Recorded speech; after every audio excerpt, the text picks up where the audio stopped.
vastly different from the Jacob of previous chapters. At this point, he is returning home.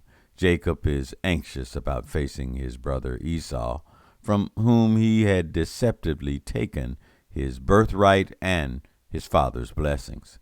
When Jacob left Canaan, his mother had told him that he would only need to be gone a few days until Esau's anger subsided. 20 years has passed without any all-clear message. Jacob is returning to an unknown reception. A wealthy man with no need to claim his father's wealth. Jacob sends a message to Esau that he was returning in a humble, friendly, and non-threatening manner. Esau's response to Jacob was frightening, saying he was on his way to meet Jacob, accompanied by 400 men. This sounds more like a family rumble than a family reunion.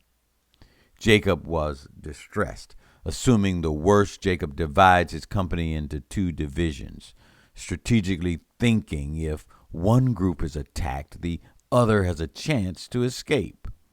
We are not told why Jacob breaks camp in the middle of the night.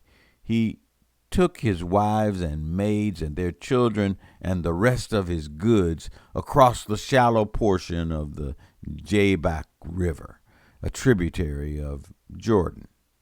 While Jacob was returning or near the original campsite, he was humble. He was alone, with the threat of an angry brother and 400 men arriving.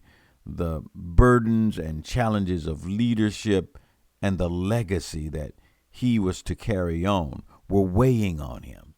We all have had restless nights that precede days filled with anticipated challenges. Now Jacob was confronted by a man who was opposing him. They struggled all night, neither being able to overtake the other.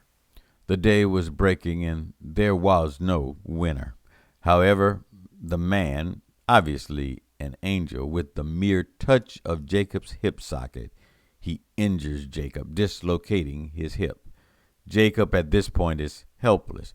He had nothing to do but defensively cling on desperately, and that's what he did. Jacob is incapacitated, and the angel then pleads with him to let him go, for the dawn is breaking. Contrary to the reality of the dislocated hip, the angel implies that Jacob is winning this fight. In an emotionally challenging place, in a battle with a serious injury, Jacob was tested by being encouraged to make a request of the angel. The old Jacob was a scheming bargainer, so this was a tempting situation. The angel is tempting Jacob at the point where he is the weakest. But unlike before, Jacob, who admitted that he was not worthy, who was at a humble state, approached this completely differently. Finally, Jacob had come to the realization that the only important thing in life is a blessing from God, and so that's what Jacob asked for.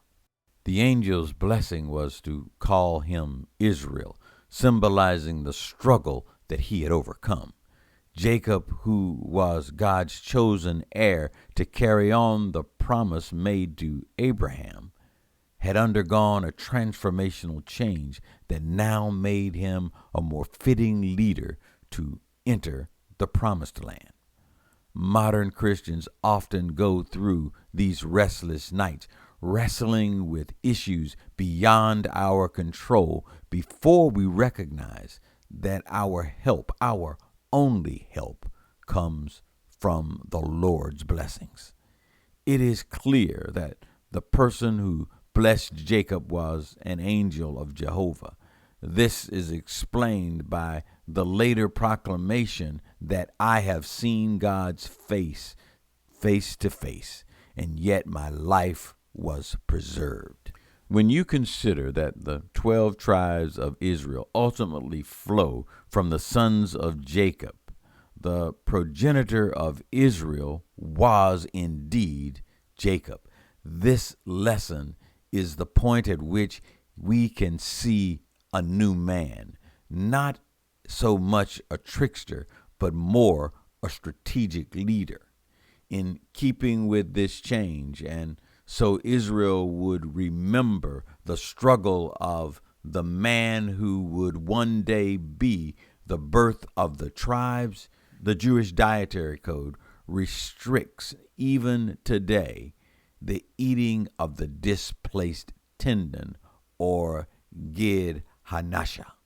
Jacob's struggle was not a dream or a nightmare. Jacob woke with an injury, a limp. We may not physically struggle, but our emotional challenges provide opportunities for us to grow, to change, to be more of the person God wants us to be. That's the lesson for this week. Have a great week.